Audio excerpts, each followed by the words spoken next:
Any question before we proceed? Anything that came during the break time to ask or this or that? Something that is not clear? Sir, I wish you cover one more subject. What did you do? A person who is communicating to you is an excellent communicator. Okay, how do you identify that after the things what he say is just making, do what you want him to do? How to identify? Okay. Good question. Whether he's manipulating or not is what you're asking? Yeah, he's a good communicator. He learned all the arts of communication. Right. How will I recognize? Okay. The feeling tone will be missing. That's the single key. What will be missing, sir? Feeling tone. Can you little explain further? Feeling. That all the words will be right, but something you think is lacking in the whole thing. The smile will be right, it's like it's rehearsed. Take for an example, suppose you are going as a candidate to a company for an interview. That's all. The director is interviewing you. He wants you to be there. Right. So he uses all these skills to attract that this is the best part of the world to be in. Right. So, when you land up, you realize that what the advertisement was better than The marketing is story. different than the reality. Actually, so how do you identify that? As I said, if the person is too pushy or for some reason doing everything right, you suspect. May not be doing that way, And the tone particularly. but you may be meeting only for maybe an hour. Yeah. So that you should be able to figure it out actually. It should be less time. And women are better at that than men. Yeah, that's true. But, there is some skills which, something which we have to really watch on when you listen. That's what I asked. The feeling tone, the body language not going, or sometimes certain things used specifically, or the phrasing of the thing, these are the things you look for. And the energy, voice energy. And that also brings us to one more topic in communication, which is the gestures or the body language. Body language. In spite of the fact that the body language as a subject has been studied only about last 60-70 years, and we still do not have a comprehensive theory. But we do have enough data, lots of data actually, and some very, very good conclusions. I'm going to share that with you. I also want to say that in every culture, even before this theory or examples came, there were examples and practices available and happening all the time. In all cultures. They did not sit down and sort of chronically it or anything like that or systematically codified or that. They did not do that. But it was there. Just to give an illustration.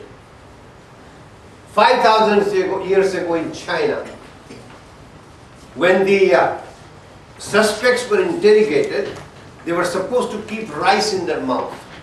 And once the questioning was over, they were supposed to spit out the rice. If the rice was dry, the Chinese concluded that the person was lying. Because they believe that when a person lies, his saliva dries out. And if you observe people when they are nervous or when they are unsure of what they are saying, what they will do? They will wet their lips or swallow. Which again the same indication. Give you another illustration from our culture. In the Bhagavad Gita, anybody read it by the way? You read it? Okay. Anybody else? Parts of it. You know what the second chapter is? Okay. Second chapter is Sankhya Yoga. I check it out before I start lying. Second chapter is Sankhya Yoga, where Krishna is talking about a man of steady wisdom. The word for that in Sanskrit is Sthita Prajna. So he's talking about Sthita Prajna. Krishna is telling Arjuna about Sthita Prajna, man of steady wisdom. So Arjuna is asking a question to Krishna. You've been telling me about this person who is Sthita Prajna. How would I identify him? Similar to question like yours.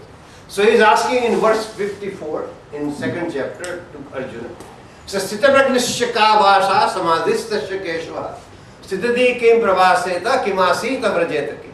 If I met a man of steady wisdom, how would I identify him? Ka bhasha. How does he communicate or how does he talk? That's the first question he's asking. Think about it. Second, kimasika. How does he sit? Third, vrajeta kim. How does he walk? See how specific it is. That how does he sit? How does he walk? How does he communicate? If you tell me all this, Krishna, then I'll know when I meet him that this is a man of study, wisdom. Give me the identification. The body language part. And this was in Bhagavad Gita. Give you another example from our culture. Anybody has heard of Mandan Mishra? Yeah. You were born in Bihar, no? Yes. He was from that part of the world. Mandan Mishra was a great Sanskrit scholar. By the way, Siddiqui Saab arranged my lecture in Pakistan some 3 years back. They had great 3 days in Karachi lecture. Because I was very happy to see him here today. Mandan Mishra was a great Sanskrit scholar in Bihar. At that time, he was a contemporary of Adi Shankaracharya, whom most of you might have heard of. Shankaracharya. So Adi Shankaracharya, in order to become Mahapandit, he had to travel all over India and challenge these Pandits to Shastrarth, which is a tradition that scriptural debate. If you win, you become Mahapandit. He came looking for Mandan Mishra to this village in Bihar and asked the villagers, where would I find the house of Mandan Mishra? Villagers told him, Pandit, please keep on walking. When you listen to 2 parrots discussing the Vedas, that is the house of Mandan Mishra. He found Mandan, think of that, the 2 parrots will be discussing the Vedas, that's the house of Mandan Mishra. He found the house and he challenged Mandan Mishra to Shastrartha. So now they both are debating, somebody has to decide who is the winner. Mrs. Mandan Mishra was equally brilliant. So she was appointed as the judge by both of them. How did she decide? She put fresh flower garland in their necks and she says, whichever garland withers first, the wearer of that garland is a loser. Because when you cannot answer a question, your body will generate heat and make the flowers wither. Think of the logic. Today, the most known lie detector used in interrogation and police work around the world, known as polygraph, is based on the same principle. It measures 3 things: respiratory rate, perspiration, which is known as GSR, galvanic skin response, and 3, autonomic nervous system, that's your heartbeat. You are hooked to the machine and the interrogator is asking you questions, is monitoring these differences in these 3 parameters to find out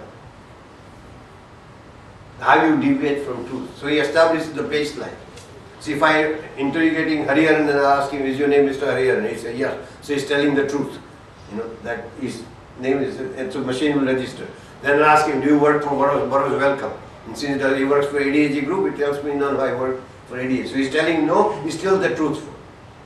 So there's a bottom line established for, baseline established for, I ask him 10 questions, well I know the answer is yes and truthful, when I know answer is no and truthful. Because you can lie either way by saying oh yes or no. So I want to baseline in all of them. Then I start questioning him trickily to find out slight variations. So this is how the machine works. Point is, body language is more dependable than verbal. For the purpose in the given time, I've given some vocabulary also in the notes I've given you. I've given you some references also. Right now, just let me summarize this by saying this much. For the purpose of body language, the body is divided into 3 parts: the head, the torso, and the rest. This will also throw some light on what you're asking. All the gestures that have to do with intellectual thing, conceptual thing, are around the head area. You forget something, what do? You scratch your head. You commit a mistake. Oh. You evaluating something, or you take your specs and put the earpiece in your mouth. These are gestures that has to do with intellectual, conceptual, evaluating, doubting. You know, doubting you do, generally you do this. Once I was teaching in Chennai and one person in the front row, he said, is this really true, Prof? And he was doing, I said, Doc, freeze. What were you asking? He said, is this really true? I said, you were doubting, right? See what your finger was doing. So, doubting gestures, evaluating, thinking, asking for more data. All this is around here. This part of the body, the torso, has many vital organs which are not well protected. Brain is quite well protected with the skull. Rest of the vital organs are not as well protected. So this area is very vulnerable, and therefore gestures which are defensive are in this area. So crossing of the legs and crossing of the arms are very defensive gesture. Crossing of the legs and crossing of the arms is a very, very defensive gesture. Legs have to do with getting away from situation. So if you don't like my lecture, you start turning your feet towards the exit. So I know it's time to stop. So that is or you start shaking your legs, or you start crossing and uncrossing your leg, which means you are feeling uncomfortable with the way things are. You don't want to escape out. You want to escape that situation. One more thing. Confident people's gestures, there are three personality types: non-assertive, assertive, and aggressive. Non-assertive, assertive, aggressive. Non-assertive are people who do not have much confidence in themselves. Their gestures are under or below the waist level, as a rule. So people will stand like that, they will do this. They will shift their weight back and forth like that again, and they will do this. This is all non-assertive, below the waist level. Confident gestures are at the waist level.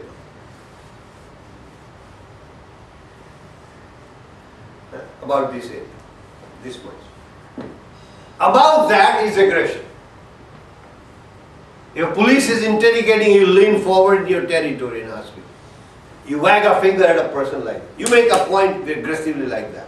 You do this. Again, gestures are above the waist level. You with me? So this is the basic information I wanted to have about body pain. So we have talked about in communication, establishing rapport, the two problems, beginning and end. We talked about the 6 friends who can help you do your homework, which is very, very crucial. We talk about the art of listening. This is the non-verbal communication. So we're going to end this, and we're going to shift into HR part. Before I started, I was given a little more time because the next speaker is a little late. So that's why I did a little more on communication than I would have done. To sum it up, I'm going to just tell you a nice parable from Zen Buddhism to end this communication part. In Japan, there is a branch called Zen Buddhism, which is a branch of Mahayana Buddhism. Buddhism has two main things: Mahayana and Hinayana. The higher vehicle, the lesser vehicle. Mahayana Buddhism is another, which is known as Theravada Buddhism also. In Japan is known as Zen. Zen, the word in Japanese means meditation. Z-E-N. The word dhyana means Sanskrit. When Buddhism traveled from India to China, dhyanam became Chen. From China it traveled to Japan, so Chen became Zen. So dhyanam, Chen, Zen all mean basically meditation. There's a tradition in Japan that when a Buddhist monk travels from one place to the next, is to walk, number one. And if a night falls, he has to go to the local monastery and challenge the local monk to Shastra, the scriptural debate, like the Shankaracharya Mandan Mishra, with the local monk. He has to challenge him to Buddha's teaching, this discussion on Buddha's teaching. Only if he wins, he can stay at night there, otherwise he has to keep on walking all night. Are you with me so far? So this monk was walking down, and night fell in a given village. So he went to the local monastery. In local monastery there were 2 resident monks. One was brilliant, second one was stupid and had one eye. So when this person challenged the Shastra or the scriptural debate, the one who was bright and brilliant He told the other guy, he said, listen, I'm tired, I'm going to relax. You have the debate with the visitor. But remember, request a dialogue in silence, because if you open your mouth, you'll lose it. So, they had a dialogue, non-verbally. At the end of the dialogue, the walking monk, or the wandering monk, came to the older brother. He said, I've lost the debate, so I'm leaving. The brilliant guy was surprised. He said, what? He wanted him to stay, because they want to help these people. He said, what do you mean you lost the debate? Tell me what happened. He said, I raised one finger suggesting that there is one Buddha. Your brother raised two fingers suggesting there is Buddha and his teaching. So I raised three fingers that there is Buddha and his teaching and his followers. So he raised one fist suggesting ultimately they are one realization. So he has won the debate, I have no right to remain here. And he left. Comes after him running this younger guy to this brilliant monk. He said, where is that guy? So the guy said, calm down, I heard you won the debate. He said, I didn't win any debate. He insulted me. He said, what do you mean he insulted you? What did he do? He said, he raised one finger suggesting I got one eye. So he said, I thought he's a guest, so I would be nice to him. So I raised two fingers, I'm very happy you got two. So he said, he wouldn't give up. He said, between us we got three. He said, I wanted to hit him, and he ran away. So that ultimately is communication. So this could happen.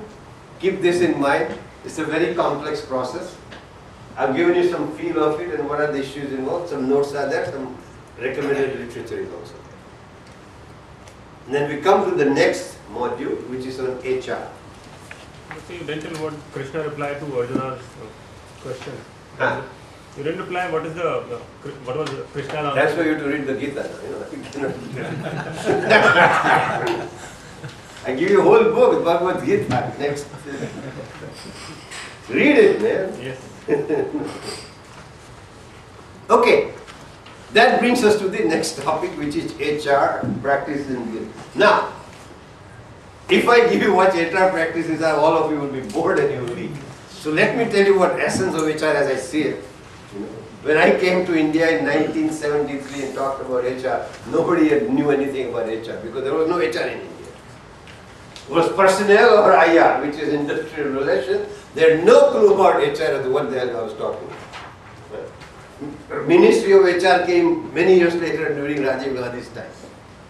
And still today, in most companies, still the HR has to confuse with personnel and industrial relations and everything else. A lot of things are happening in HR. A lot of issues are there. But I'm going to talk about what I think is the essence of HR and what is its function. But let me give you what people's perception of HR is. There was this guy going down the street and he was doing this. As he was walking around doing this, one police guy got hold of him on the street. He said, what are you doing? He said, I'm playing with garbage. So the police guy said, what are you making? He said, I'm making a police officer. So the police officer was damn offended. He said, that's insult of an officer of the law. He locked him up. He produced him next day in front of the judge that this guy insulted me. And the guy stood in the court and he again started doing this. The judge said, what are you doing? He said, I'm playing with garbage.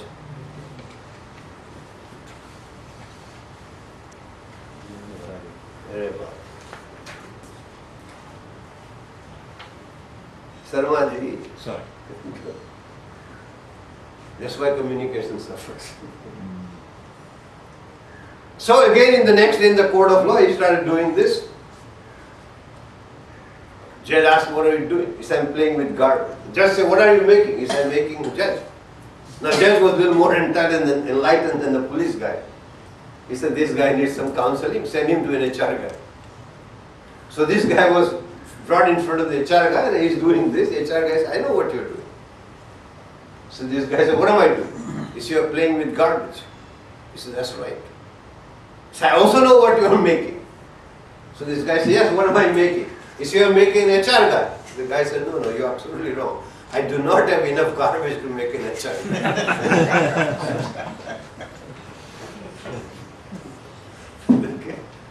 That is the perception of people of the HR guys.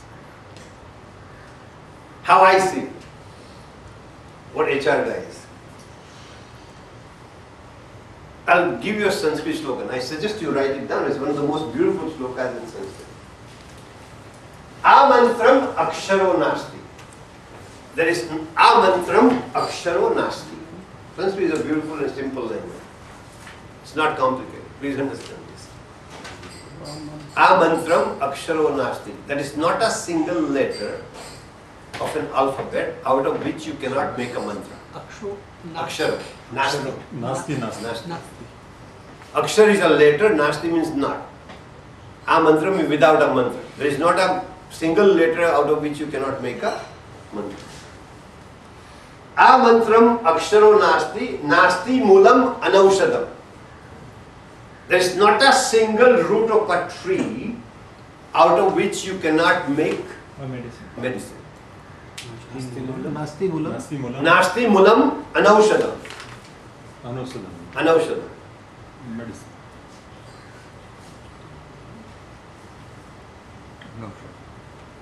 Amantram aksharo nasti, nasti mulam anaushadam. Ayogya purusho nasti.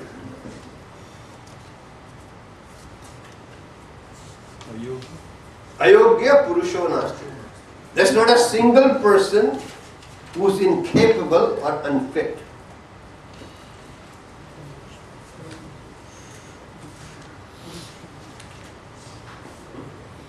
Ayogya Purusha, there is not a single person who is incapable or unfit. Yojakas tatra durlabha.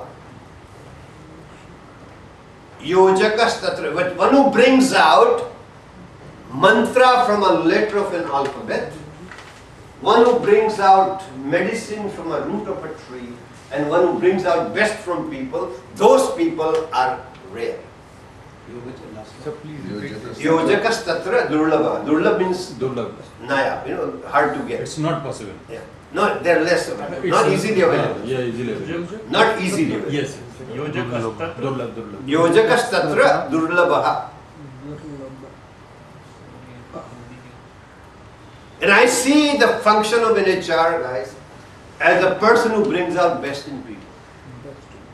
Fair enough. Oh, yes. That's how I see it. Rest is gravy. What is important, I see that he has to do it things right so he brings out best in people. If he brings out best in people, business will prosper. Would you agree? Fully agree. Simple function. Now, if you look at the notes I've got, there are some very interesting thoughts on it. If you look at the page 4, page 5, look at page 5. In the notes on HR. All of you have it? Yes. I don't know. They didn't give it to you? Manuel?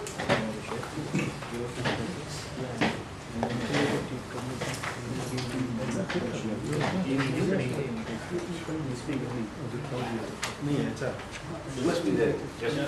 Yesterday, yes. Okay, page 5. The problem of XQ survey, are you looking at it? Yes, sir. Yes, no? Yes. In a research conducted by Harris Interactive, 11,045 respondents were part of a US active workforce from a variety of industry and professions. Results are accurate within plus minus 1% of confidence over 95%. Clarity. In a company, on the issue of clarity, fewer than half they say they have a clear understanding what their companies are trying to achieve. Which means half the people don't know what the hell is going on in this. I want you to think about this vis-a-vis your company or where you are director. 2, commitment.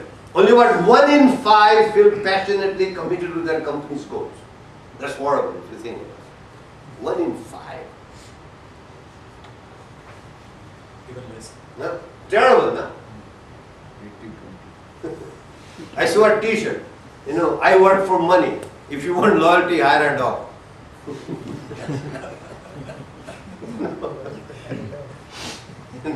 It's printed on the t-shirt. Translation. 1 in 10 workers have a clear line of sight between their task and the company's goals. 1 in 10.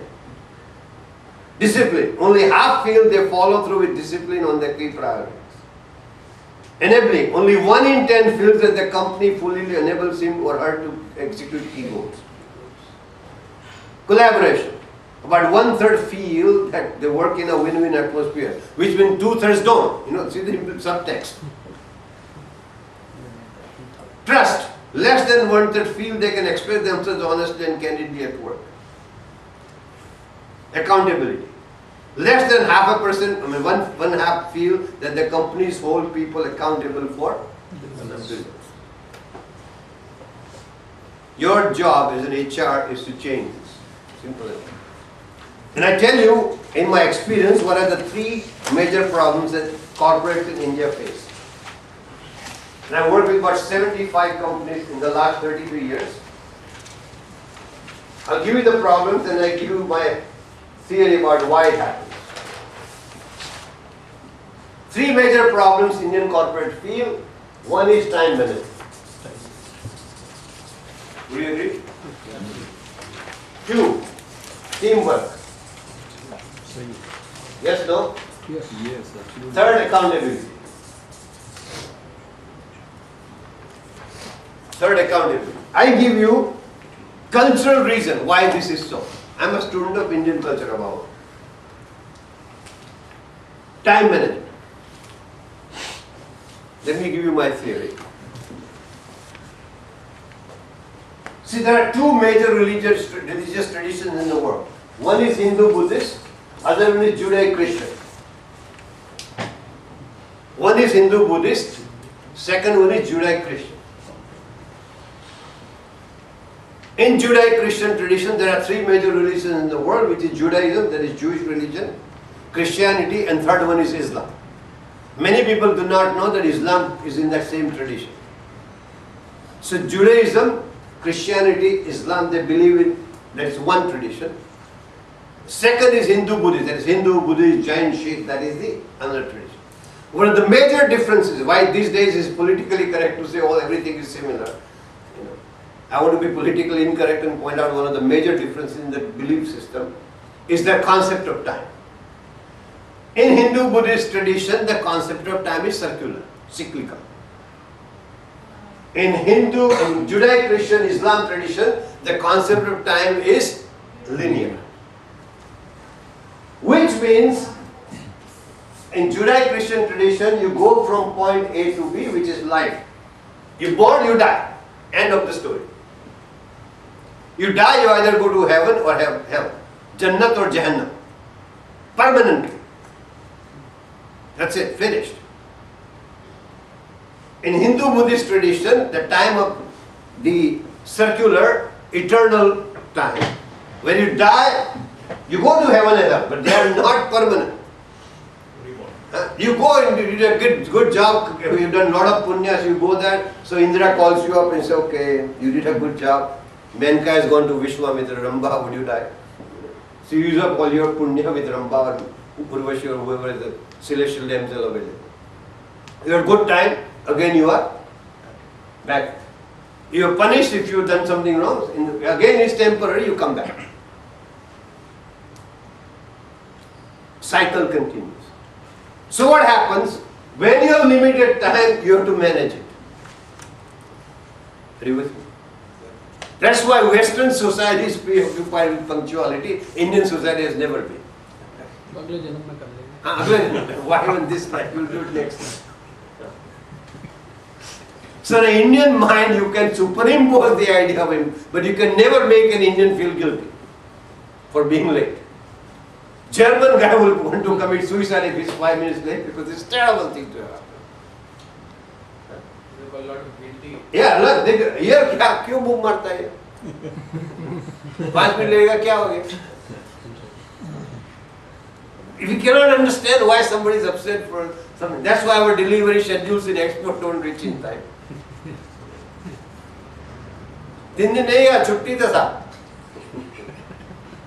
Finished. The Westerners are concerned that you gave this a delivery date, blah blah blah, and why hasn't come? So delivery boy nahi hai.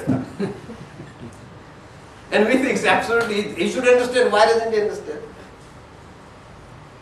What about Japanese? What do you think? Very quickly. Any cold climate people are generally punctual, understand this. No, they also come. Buddhist tradition, Yeah. but still chronologically, you They're know. an exception to that? Yeah, because cold climate makes a difference. If you go to Middle East, they are different. Again, the climate also makes the sense, time sense change. It's amazing. That's why we are never concerned about time. That's one problem. Second problem is teamwork. See, we are a country which has been invaded by just about every nation. Yes, no? We survive. But the point is, when you are always in survival mode, you are also in defensive mode. And you want to take care of yourself, you don't want to share your resources, you want to hoard them. Teamwork is about sharing resources and credit. When Sam Petroda came to Maruti Suzuki in Rajiv Gandhi's time, there was a joke going around in Maruti Suzuki that one Indian is equivalent to 10 Japanese. One Indian is work as much as 10 Japanese. Put 10 Indians in a team is equivalent to one Japanese.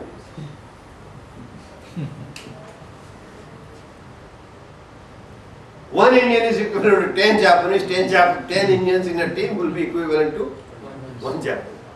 Because we cannot work in a team, because we want the credit for ourselves, we want the resources, we want to hide the knowledge that we know, we do not share it.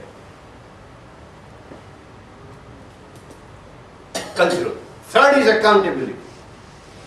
And that I see as the most beautiful of the law. Accountability. See, Indian languages derive from Sanskrit. Sanskrit is the only language in the world where passive voice is extremely prominent. Passive voice is extremely prominent. So Sanskrit sentence will read, the lion was killed by the king. It's not king killed the lion. Lion was killed by the king.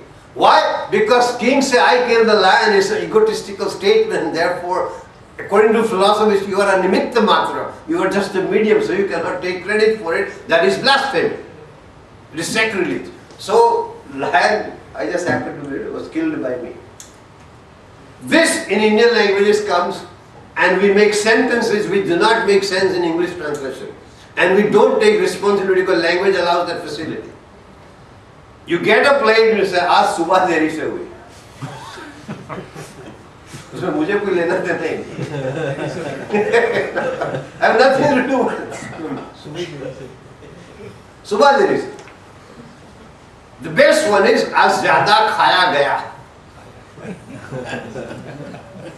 In this sentence, there is no doer. Huh? We are not responsible. Yeah, you are not eaten. आज ज़्यादा खाया गया. अरे भाई उसको अंग्रेजी में translation करो. Much was eaten. The guy will say, what are you talking about? Much was eaten by whom? But there is no whom, and it makes perfect sense. When you tell somebody आज ज़्यादा खाया गया, you understand what he's saying. But you are not responsible. You see, language allows this facility that you don't have to be accountable. Am I making sense? Very much. Huh? It's beautiful.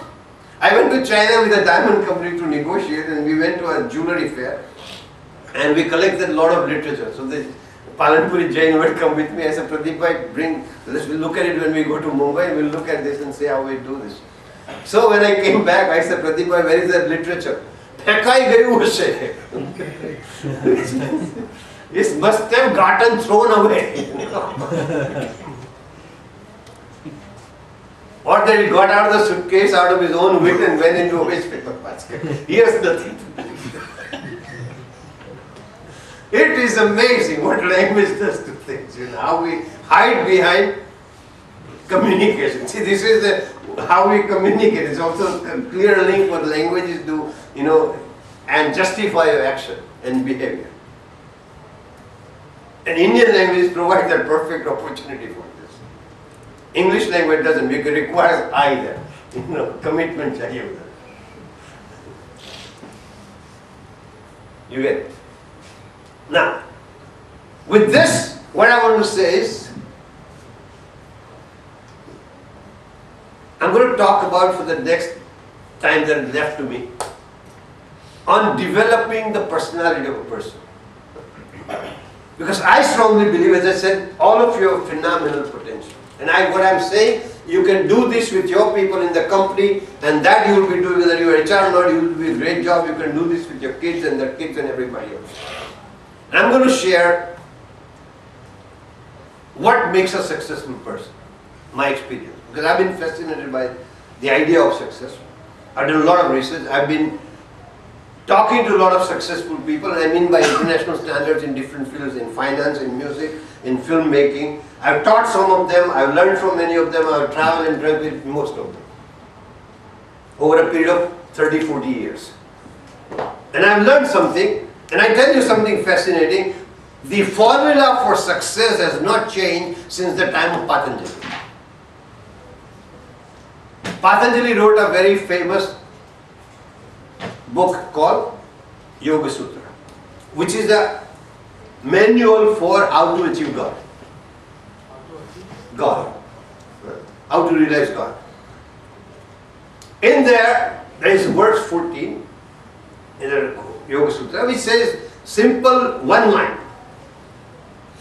What you have to do, you have to continue doing it with passion and love for it for a long period of time without break.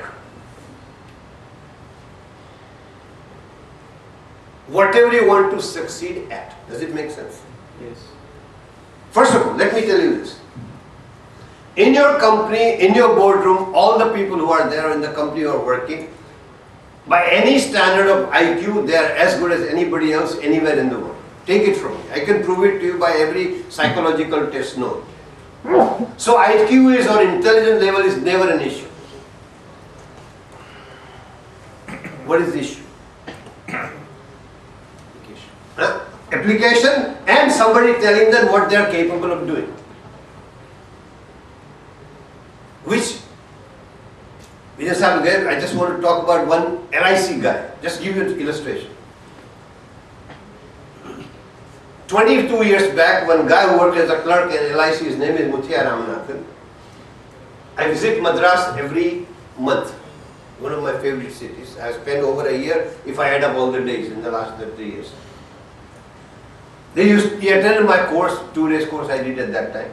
He said, I want to be able to do something like this. But I don't know much English. And I said, don't worry.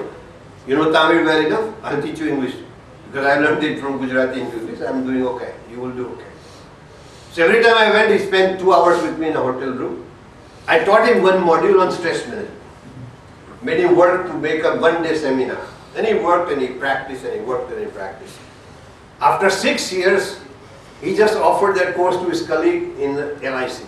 And they loved it. So they went to HR and said, this kid or our colleague does this, why don't you organize it? HR organized that course for other people. The feedback was excellent, and chairman got the wind of it. At that time was chairman LIC. He attended the course. He liked it so much, he transferred him from clerk's job to gave him a promotion, put him in HR. He started teaching that course and he became very, very successful. And then he thought, why should I work for LIC? He left LIC, now he's an independent consultant, has written 3 books and doing courses all over Tamil Nadu. He left his job and he's quite known, Muthiah Ramanathan. What I'm saying is that if you kept him at that level and believed that that's all he's capable of, nothing would have happened. But as I said, ayogya purusho nasti. I strongly believe that. And I can give you cases after cases of personal experience. So, what is required is them to realize that they are capable of doing. That's the first requirement. 2, that there are certain changes that are required to be made, which we talked about. And why they need to change. Just 2 days, I do executive mentoring. So just 2 days back, one of the CEO of the company, who is a PhD from one of the best known IIMs in the country, came to me and said, I want to do this. I said, why? He said, because my boss wants me to do it, my wife wants me to do it. So I got up, I said, when you want to do it, you talk. You with me? Yeah. Got it? Huh? I said, this is what is important. And you have to make them realize it. He thought about it for 2 days and they sent me a message. Yes, I have decided to do that. Change takes time. Seed you plant, it takes time. Ji? Listening base. Yeah. Patience. Right. So, one is required, as I said, to succeed, one of the things everybody requires is clarity as to what you want to do. And passion for what you want to do. If you are doing what you are doing right now, if you are not interested in it, quit, regardless of how much it pays. And I mean in all seriousness. Because that way, you are hurting yourself, you are damaging your health, and you are damaging your family life. No matter how much it pays. Because every day you think, oh God, I got to go to work. You have to have passion. I was interviewing for one pharma company, a CEO, a few years back. Job offered 60 lakhs of salary at that time, about 8 years back, which was very, very high. I liked the candidate. Everything was good. Just suddenly something struck me. I said, do you have any questions? You know this person, what he asked me? He said, how many casual leave I get? This is what he asked. How many casual? Casual leave I get. I didn't hire the person. Think of the mentality, think of the mindset. This is the reason. He's thinking like a clerk. And he wants to be a CEO. Reason is not I almost told him, you have clerk's job open, 15 days casual leave per year. If that shows commitment, how much commitment the guy has, or lack of it. At 33 years I've been doing this internationally, I've never missed one single day. Not once. Siddiqui Sahib यहाँ पर इत्तेफाक से, just by accident he happens to be here. When I went to Karachi, I did not go to the hotel room. When I went from the airport to the seminar, he said that if you want to rest with some other faculty guy, I said no, I've come here to lecture, let's go. Is that correct? Sida niche se I went to the classroom. Passion and commitment. I just want to share a small thing. This Rasul Pukati who got the award, Oscar award. Yeah. He was asked in an interview. Huh. He says all he did was the last 9 years he believed in himself. Right. And he focused so much on the subject. That's good. He said, first of all, I never knew that there's an award like this. Correct. Second thing is that I worked for it, and in the 9 years I always knew that I can get it. And we got it. That's good. So I think what you said is absolutely right. Yeah. You do it for the love because you don't want to do anything else. Simple as that. And the question you ask, if I had spare time, what would I do? If the answer is just more of the same thing, then you got the right thing.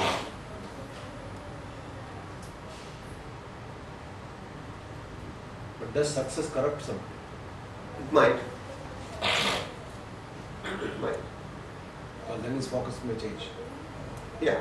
Or you might become egotistical and do some harm. That's also happened. You have a skill that you can utilize for bad purpose, evil purpose. Hitler did it. Great communicator. What did he do it for? Huh? Killing people.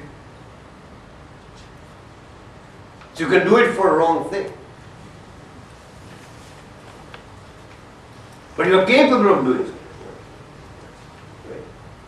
You can do good things also. It's a skill. So, one is you have to have passion for what you're doing. Two, you have to do it for a long period of time to perfect it. Without break. See, people see Pandit Ravi Shankar performing at age 88. They say, oh wow, great. At 88 man is performing. Most people would have tubes in every opening in their body at that age. Is that true or not? He performs. I've known him since 1956. What people do not know that to achieve that, for 7 years in a village in Madhya Pradesh in Mayer, 14 hours a day in 47 degrees he practiced Saregama Padanicha Sanidapa. To have that mastery. That he thinks and the instrument plays it. That's what I'm talking about. Give you another illustration. In America, before Zubin Mehta took over at the New York Philharmonic a few years back, Before that, the conductor was Leonard Bernstein. New York Philharmonic is one of the biggest and most known orchestras in the world. 125 people plus. Great honor. Leonard Bernstein, very brilliant musician. He was the conductor of their orchestra.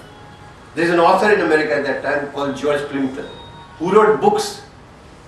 Say he will want to write about cricket, then he will join a cricket team, and from understanding the internal workings of it, he will write a book as to what happens. So he had done a football team, he joined a football team, and he written a book about it, which became a bestseller. He wanted to write about music orchestra. Now in Indian example, most people know how to play cricket a little bit, right from school you have the basics at least. So he was in America, he was an American, he knew basic about football, so that was okay when he joined the football. But then he wanted to write about music, he had zero knowledge of music. So he went to learn once, he said, I want to be a part of your orchestra. So he said, you play anything? He said, no. No, at least in the football he knows what a ball looks like. He has no clue about what to play in an orchestra. So Bernstein started laughing. He said, okay, we'll accommodate. There's an instrument called triangle, which is the 3 hollow pipes connected like a triangle. And this particular piece we are performing 6 months from now, you have to hit that twice in 1 hour. So we'll tell you to do this. This is your function. He said, okay, I'll do it. He said, you have to come for rehearsal. He said, for how long? He said, 6 months. So the guy said, for hit it twice, you have to come for 6 months. He said, yeah. And then during that time, you learn about how the whole thing works. So every day he went and ting twice in 1 hour. The whole day, they rehearsed it 4 times a day. So 4, all day kept on doing this. Then the piece was performed. So one journalist, everybody knew about that Plimpton is joined the orchestra, and both are a known figure all over America. So the newspaper people went to interview them. And they interviewed Plimpton, what is your experience, blah, blah, blah. And they went to Leonard Bernstein, and he said, you made him practice for 6 months so he can hit it twice. You know what Bernstein's answer was? He said, yes, I did. But I tell you this, if there was a musician in the audience, when he heard that ting twice, he would have known that the guy is an amateur. That he still am an amateur. He has not learned it. Because it requires 20 years of practice to do that ting right, so the sound will be balanced. There is not will be a microsecond difference when it comes to where the ting should come in the piece. So any musician will know that this guy is off beat. Or the fullness of sound is not there. You understand what I'm saying? And when we talk about success in any field, that's what we are talking about. That mastery, to that level, which each one of us is capable of doing. It's not left for some people from Mars. If we give what it requires. So one is that passion for it, then long period of time doing it, then clarity as to what you want to do. Aim is to be clear. Let me give you what I mean by aim is. When John F. Kennedy became the President of the United States, he had a meeting of the NASA scientists. So what do you guys do? So what do you mean, Mr. President, what we do? We do research, space research. He said, oh, we give you millions of dollars, you do space research, how do you do it? The scientists looked at each other, where we got the wrong Harvard guy in the White House, asking stupid questions. So Mr. President, we do space research by sending spaceship into space. So Kennedy says, where in space? This guy, all these MIT scientists thought, absolutely, this guy's gone bonkers. It's to Mr. President. One guy collected enough courage. He said, Mr. President, in space there is no where, it's all bloody space. There is no where to send. So Kennedy looks at them and says, why don't you aim those spaceships at them? He said, aim them, Mr. President, like at what? He said, well, for a start, aim those spaceships at the moon. Right. You know the rest. This was the time. Clarity. As to where you want to reach. So you're working as a director in a company, this should be very, very clear as to where you want to be. Larsen and Toubro, the best known engineering company. The one day they were shoe uppers. Do you know that? Yes. They were selling shoe uppers because they got license to do it.